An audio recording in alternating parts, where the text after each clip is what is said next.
dans la situation d'urgence, elle nécessite que Dieu réponde urgemment. Et c'est une question de vie et de mort. Il faut à ce moment-là que Dieu puisse répondre. Nous avons parlé des cas de Ninive. Dieu est descendu. Le roi avait décrété les jeûnes et la prière, les supplications. Ils se sont revêtus de sacs. Les animaux, les bébés, tout le monde était interdit de manger.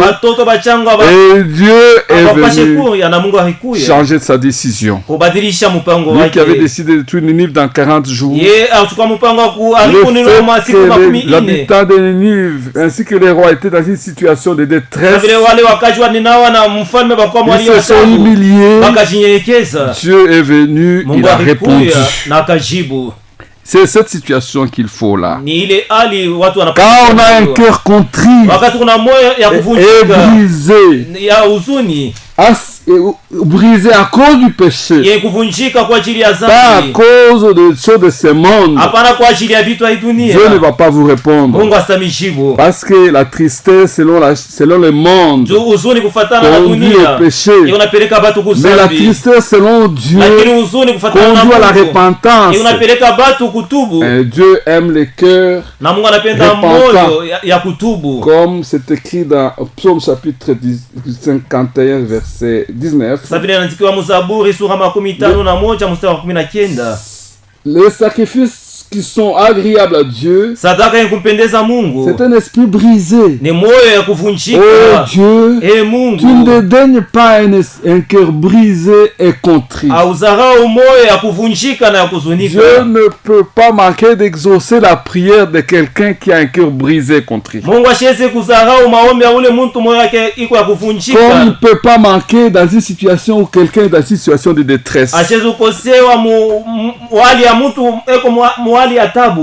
Donc Dieu vient à ce moment-là. La personne s'adresse à lui avec tout son cœur. Et à ce moment-là, Dieu répond. Toutes les prières qui sont prononcées du bout des lèvres, Dieu ne peut pas les exaucer. Il cherche à ce qu'il voit dans ton cœur le désir et la sincérité de votre cœur. À ce moment-là, il vient et il vous répond. C'est simple. C'est ce qu'il faut faire. Vous voyez, par exemple, le Seigneur parlait ici dans Marc chapitre 7. Il parlait aux pharisiens. Verset 6. Il dit, Jésus leur répondit, hypocrite. Ésaïe a bien prophétisé sur vous. Ainsi qu'il est écrit, ce peuple m'honore des lèvres, mais son cœur est éloigné de moi. Vous voyez, quand vous adorez de Dieu que des lèvres, mais votre cœur est loin de lui, il ne va pas vous écouter. Il faut que ce soit de tout votre cœur pour que Dieu revienne à ton secours. Il a fait cela dans la Bible. Il est le même hier, aujourd'hui et éternellement. Il agira comme il avait agi. Oui, il est miséricordieux.